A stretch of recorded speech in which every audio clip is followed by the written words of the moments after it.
Navneet Gautam's classes of physics में आप सभी का स्वागत करता हूं। बीएससी सेकंड सेमेस्टर थर्मोडायनेमिक्स आप पढ़ रहे हैं और लास्ट क्लास में मैंने आपको एक डेरिवेशन कराया था जिसका नाम था difference between CP and CV. एक एक्सप्रेशन तो मैंने आपको ये कराया था और इसके बाद एक एक्सप्रेशन और कराया था, ठीक है।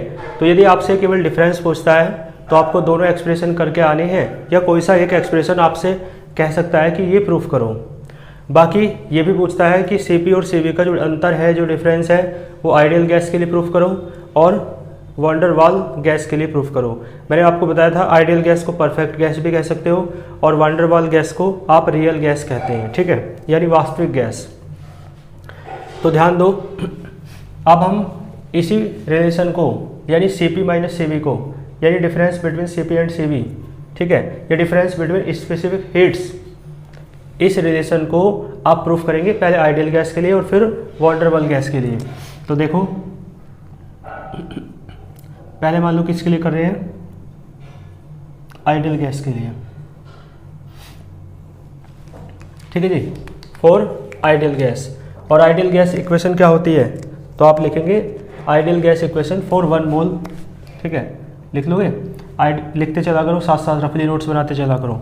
आइडियल गैस इक्वेशन फॉर 1 मोल क्या होती है, पीवी बराबर आरटी होती है, ठीक है जी। तो आपको इसकी वैल्यू निकालनी है, इसकी वैल्यू निकालनी है, फिर यहीं रख देनी है। देख ले रहे हैं कौन सी इक्वेशन थी, मुझे तो याद है नहीं अब, ठीक है, मैं 1 मान के चल रहा हूँ, आप देख ले रहे हैं आपके अनुसार कौन सी इक्वेशन थी, इसे इक्वेशन डाल देना, ठीक है, क्योंकि इसकी जरूरत हमें पड़ेगी अब। तो देखो, del P over del T निकालना है, यानी टी के रेस्पेक्ट में डिफरेंशियल कर दो, तो क्या आएगा, differential with respect to T, ठीक है, टी के रेस्पेक्ट में और वी को कांस्टेंट रखते हुए, तो टेकिंग वी एज कांस्टेंट, इसका मतलब है डिफरेंशियल पार्शियली। भाई जब, ठीक है, एक ही वेरिएबल है, भाई आप देखो v को कांस्टेंट रख रहे हो और दो है यहाँ पे, p है और v है, ठीक है, तो फिर एक क्या हुआ, वो हो जाएगा वेरिएबल, है ना, केवल p वेरिएबल रहेगा, v क्या रहेगा, कांस्टेंट। दो फंक्शन थे, मतलब दो थे ना, p और v, तो p तो वेरिएबल और v क्या, कांस्टेंट। तो जब एक ही वेरिएबल रहे बाकी सब कांस्टेंट रहे, उसे ही तो पार्शियल डिफरेंशियल कहते हैं। तो ये हो जाएगा del P over del T, ठीक है जी, और v तो ऐसे रहेगा क्योंकि v क्या है, कांस्टेंट है, ठीक है, और यहाँ v कैसा है, एट कांस्टेंट v बराबर r, ऐसे रहेगा, t का 1 हो जाएगा क्योंकि t के रेस्पेक्ट में कर रहे हो। तो देखो del p over del T at constant v, इसकी वैल्यू क्या है, v को अपोन ले जाओ, r अपॉन v, इसकी वैल्यू आ गई। अब ठीक इसी प्रकार इसकी वैल्यू निकाल दो और फिर वहीं रख देंगे दोनों को। देखो डिफरेंशियल, ठीक है जी, मान लो इसी यही है, सेकंड इक्वेशन है ये, ठीक है, इसी का डिफरेंशियल कर रहे हो आप। तो डिफरेंशियल देखो आइडियल गैस के लिए आता है ना डेरिवेशन लॉन्ग में, तो यहाँ तक तो करना ही करना है, उसके बाद ये करना है, ठीक है। रियल गैस के लिए आता है तो यहाँ तक तो करना ही करना है, उसके बाद वो करना है जो मैं कराऊंगा इसके बाद, ठीक है, क्लियर है। तो देखो differential partially with respect to T के रेस्पेक्ट में करना है, ठीक है, लेकिन अब किसे कांस्टेंट लेके चलना है, देख लो, p को, टेकिंग p एज कांस्टेंट, तो क्या आएगा, ये तो p का तो p ऐसे रहेगा, del v over del t हो जाएगा, और p को कांस्टेंट लेके चल रहे हो तो p एट कांस्टेंट p है ना, r ऐसे t के रेस्पेक्ट में रहे हो तो t का 1। तो देखो del v over del t at constant p की वैल्यू हो गई r अपॉन p, ये p उधर चला गया, आ गई ये दोनों वैल्यू। ये दोनों वैल्यू जो है आप फर्स्ट में रख देंगे, फर्स्ट इंप्लाइज कर दो, डिफरेंशियल पार्शियली किसका कर रहे हो, ऑफ इक्वेशन सेकंड, इस सेकंड इक्वेशन का। तो फर्स्ट में रखो C P minus C V बराबर टी, इसकी वैल्यू रखो del P over del T at constant V की वैल्यू है r अपॉन वी, इसकी वैल्यू है आर अपॉन पी। ठीक है जी, तो यह आ जाएगा C P minus C B बराबर R T upon P V into R. ऐसे कर लो, R T upon P we, है ना। और देखो आइडियल गैस इक्वेशन फॉर 1 मोल क्या होती है, पी वी की जगह क्या रख दो, आर टी। तो C P minus C V बराबर R T upon R T और इंटू आर। तो आर टी से आर टी कटा तो C P minus C V बराबर क्या आया, आर। ये आइडियल गैस इक्वेशन के लिए होता है और आप जानते हो इसे मेयर्स फॉर्मूला कहते हैं। ठीक है, क्या कहते हैं इसे, मेयर्स फॉर्मूला। तो आपने मेयर्स फॉर्मूला प्रूफ कर दिया है मैक्सवेल के रिलेशंस की हेल्प से। ठीक है, ऐसे भी कह सकता है कि प्रूव मेयर्स फॉर्मूला, है ना, with help of Maxwell's relation, ऐसे भी कह सकता है। क्वेश्चन तो कितने भी तरीकों से बन सकता है। तो इसके नीचे लिख देना इट इज मेयर्स फॉर्मूला। और ये किसके लिए है, for ideal gas. Ideal gas के लिए सीपी और सीवी का जो डिफरेंस है ना वो आर के बराबर होता है, इसे ही आप मेयर्स फॉर्मूला कहते हैं। ठीक है, मेयर्स फॉर्मूला मैंने पहले पढ़ा रखा है फर्स्ट यूनिट में। तो आइडियल गैस के लिए कंप्लीट हुआ, इसका एक स्क्रीनशॉट लीजिए। अब करेंगे फिर रियल गैस के लिए या वांडर वाल गैस के लिए। आइए इसके बाद देख लेते हैं रियल गैस के लिए। ठीक है, तो इसका स्क्रीनशॉट तो ले लिया होगा आपने। नंबर सेकंड हो जाएगा फॉर रियल गैस।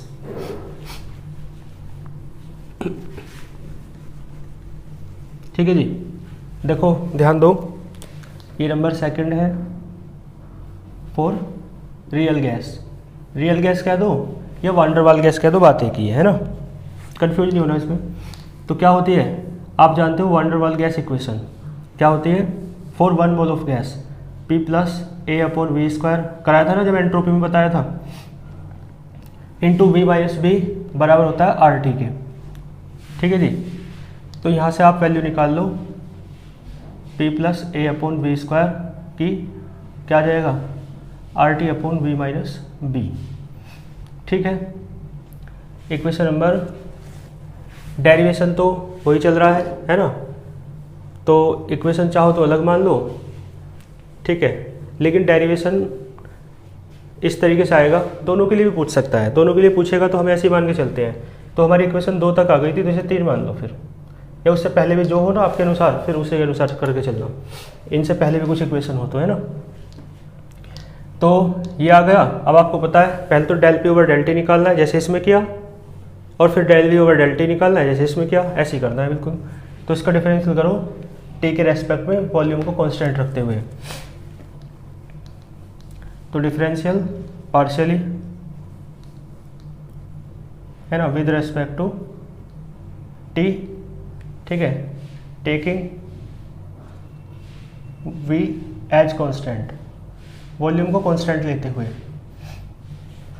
क्या आएगा, ये जाएगा पी के रेस्पेक्ट में करोगे तो del P over del T.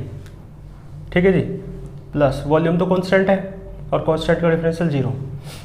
ए तो कांस्टेंट है ही, ए और बी वांडरवाल कांस्टेंट होते हैं बताया था, बराबर। देखो टी के रेस्पेक्ट में कर रहे हो, आर कांस्टेंट है ही, वॉल्यूम भी कांस्टेंट मान के चले, बी भी कांस्टेंट है, तो टी का 1 हो जाएगा, केवल कांस्टेंट बचेगा R into R upon V minus B, और ये एट कांस्टेंट वॉल्यूम है। ठीक है, तो आप लिख दो क्या बचा, del P over del T at constant volume बराबर है R upon V minus B. ठीक है, आ गया ये, डाल दो इक्वेशन नंबर, ये रहने दो। इसके बाद देखो ऐसे करेंगे differential partially with respect to T. इस बार किसे कांस्टेंट लोगे, ठीक है, प्रेशर को।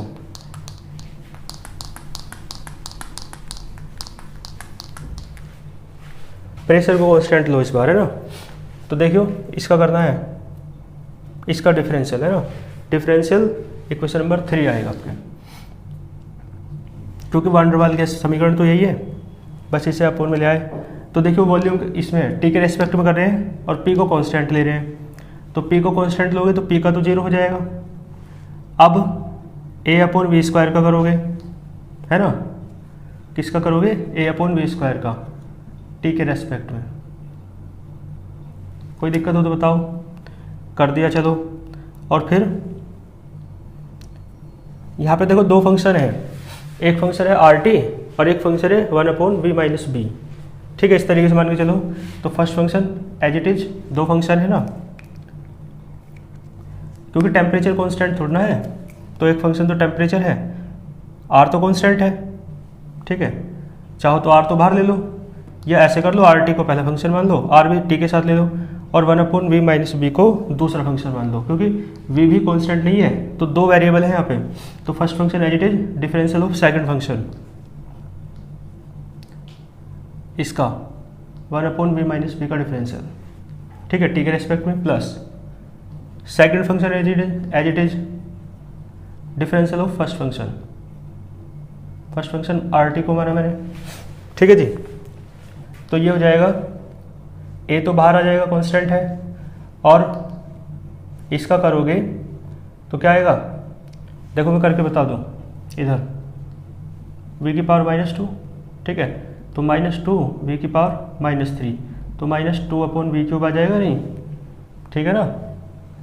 और फिर ठीक है, ये डायरेक्ट लिख दूं, तो -2/v³ आएगा इसका करने के बाद, यानी 1/v² का डिफरेंशियल करोगे पार्शियली या कैसे भी, तो क्या आएगा, -2/v³ करके दिखा दिया है। और अभी तो 1/v² का करा था, अब v का भी तो करो, तो v का करोगे तो ΔV/ΔT, और प्रेशर को कांस्टेंट लेके चल रहे हो, तो एट कांस्टेंट P। बताओ कोई दिक्कत हो तो।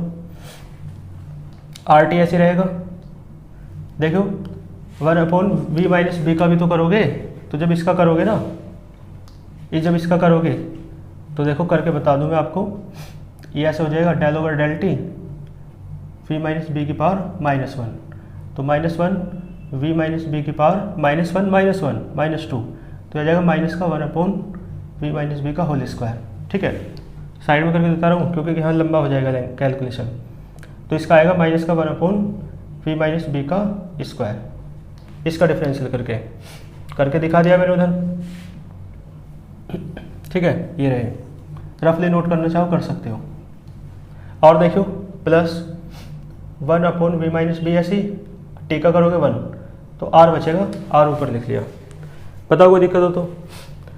हाँ, एक चीज़ छूट गई, अभी 1/v-b का करा है, v का भी तो v-b का भी तो करो, तो v-b का करोगे तो b का तो 0 हो जाएगा, सिर्फ बचेगा v का, तो ΔV/ΔT, और प्रेशर कांस्टेंट है तो ये ऐसे रहेगा ना, और प्लस ये 1/v-b, टी का 1, r बचा। ठीक है, बात समझ में आई ना भाई। पहले फंक्शन का करते हैं और फिर उसका करते हैं जो वेरिएबल होता है। जैसे यहाँ पे पहले 1/v² का करा आपने, है ना, a भी तो है यहाँ पे, a लिख दिया है शुरुआत में लेकिन मैंने। ठीक है, तो पहले आपने 1/v² का करा था, तो फिर v का भी तो करा था। ठीक है, तो 1/v² करा तो -2/v³ आया, और फिर v का करोगे तो ΔV/ΔT, और प्रेशर कांस्टेंट है तो एट कांस्टेंट P। ठीक है, RT ऐसे रहेगा। अब 1/v-b का कर दिया तो ये आ गया, लेकिन v-b का भी तो करोगे, तो v-b का करोगे तो v का ये आ गया, b का 0 हो जाएगा, प्रेशर कांस्टेंट था तो एट कांस्टेंट P, और यहाँ पे r का तो कांस्टेंट है, r तो बाहर आ जाएगा, t का करें t के रेस्पेक्ट में 1 हो जाएगा, और ये first function as it is रहेगा। ठीक है, यहाँ तक कोई दिक्कत तो नहीं। ये चीज़ मैंने थोड़ा टाइम लेकर समझा दी है क्योंकि समझने की है भी, ये वाला ना। यहाँ से आप एक काम करो, ΔV/ΔT ये वाला उठा के इधर ले आओ सारा, फिर सारे में से ΔV/ΔT कॉमन ले लो, ΔV/ΔT एट कांस्टेंट P। देखो ये वाला इधर आएगा तो प्लस आ जाएगा, तो RT/v-b का होल स्क्वायर, और ये ΔV/ΔT बाहर आ गया, इधर बीच में माइनस। ठीक है, और बीच में माइनस के साथ साथ ΔV/ΔT एट कांस्टेंट P तो बाहर आ गया, तो बचेगा 2a/v³। ठीक है जी, और बराबर में बचा r/v-b। ठीक है, कोई दिक्कत नहीं होगी। तो बस इसे अब क्या है, दूसरे वाली साइड को अपॉन में ले जाओ, लेकिन यहाँ तक का स्क्रीनशॉट लो, कुछ रफ करना है पहले। तो मैं इधर से रफ कर देता हूँ, मुझे ज़रूरत पड़ेगी केवल इसकी, है ना, और ज़रूरत पड़ेगी इसकी। ठीक है, तो एक स्क्रीनशॉट ले लिया होगा आपने।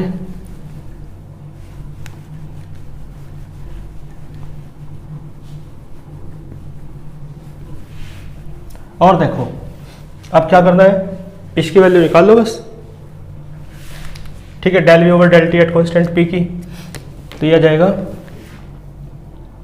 Del V over del T at constant P बराबर, ऊपर है R upon V minus B और अपोन में आ जाएगा ये सारा R T upon V minus B का होल स्क्वायर है और minus 2a upon V cube है। तो देखो del V over del T at constant P की वैल्यू भी निकल गई, del P over del T at constant V की वैल्यू भी निकल गई। ये दोनों मान फर्स्ट में रख दो, ठीक है, जैसे आइडियल के लिए करते ना ऐसे ही कर रहे हैं, लेकिन बस इसकी थोड़ी कैलकुलेशन लेंथ ही है। तो क्या आएगा C P minus C V बराबर है ना टी है और del P over del T at constant V की वैल्यू ये रही, क्या है आर वी माइनस बी, ठीक है जी, और इंटू में है del V over del T, तो del V over del T की वैल्यू ये रही, तो ऊपर तो रखो यही और अपॉन में ये सारा,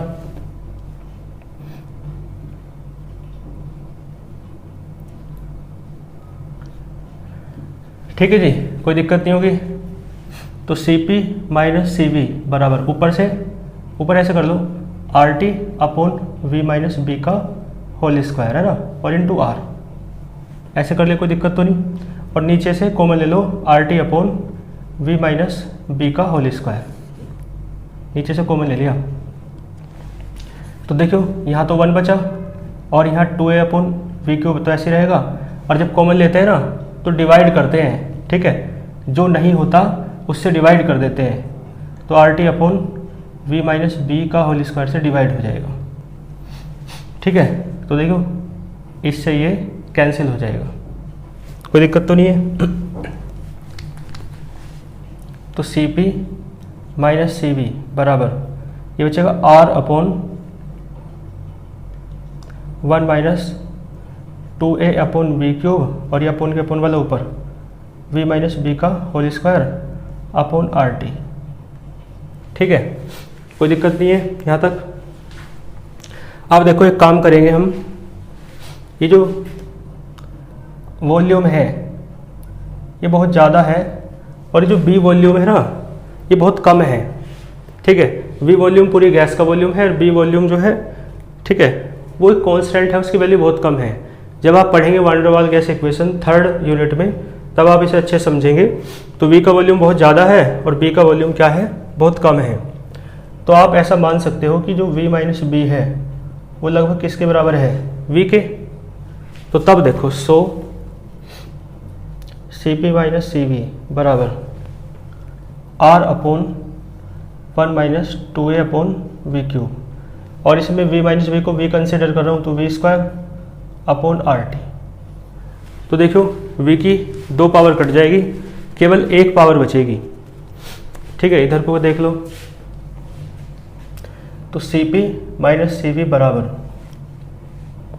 तो ये बचेगा r अपॉन 1 माइनस, ठीक है, 2a और upon V R T V या वी आर टी कैसे लिख लो, और ये है, ठीक है, यही तो बचा। इसे ऐसे कर लो C P minus C V बराबर r और इस सारे की होल पावर -1 कर लो, ऊपर ले गया है ना, और इसमें लगा दो बाइनोमियल थ्योरम, साइड में लिख लेना क्या होती है बाइनोमियल थ्योरम, 1 प्लस इसे बोलते हैं द्विपद प्रमेय, ठीक है, ऐसा हो जाती है, ठीक है। आगे की हायर पावर्स नेगलेक्ट कर दो, तो इस तरीके से पावर जो है मल्टीप्लाई में आ जाती है। तो C P minus C V ये -1 मल्टीप्लाई में आएगा, तो r इंटू 1 plus 2a upon R T V, ठीक है। वान डेर वाल गैस के लिए या रियल गैस के लिए जो सी पी और सी वी का डिफरेंस है वो ये होता है, ठीक है, जो कि आपने प्रूफ किया है। तो ये भी आपका कंप्लीट हुआ, यहाँ तक का आप स्क्रीनशॉट ले लीजिए।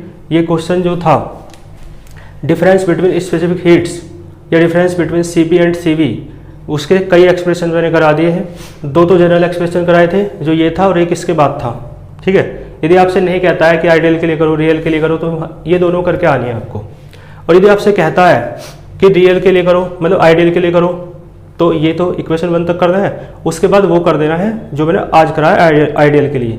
फिर इसके बाद जो कराया था एक्सप्रेशन यू में, वो नहीं करना, ठीक है। और यदि आपसे कहता है रियल के लिए करो, तो यहाँ तक तो करना ही करना है, और उसके बाद यहाँ तक करना है ये वाला। तो फिर इसके बाद जो कराया था यू वाला वो भी नहीं करना, और आइडियल वाला भी नहीं करना। समझिए, जितना पूछा जाए केवल उतना करना है। ये नहीं कि स्पेसिफिक हीट के डिफरेंस देखा और शुरुआत से लेकर आखिर तक यहाँ तक कर दिया, ये गलत बात है। इसका कोई मार्क्स नहीं मिलेगा आपको, उल्टा बुरा लगेगा एग्जामिनर को कि स्टूडेंट को इतनी भी सेंस नहीं है कि क्या पूछा है और क्या लिख के आ रहा है ये, तो इसका बैड इफेक्ट पड़ता है, ठीक है। तो मैंने आपको बता दिया है कि जो पूछा जाए केवल वो करना है। और यदि कोई एक्सप्रेशन देके कहता है कि इसे प्रूफ करो, तो करना ही है वहाँ तक, ठीक है। इसका स्क्रीनशॉट ले लो।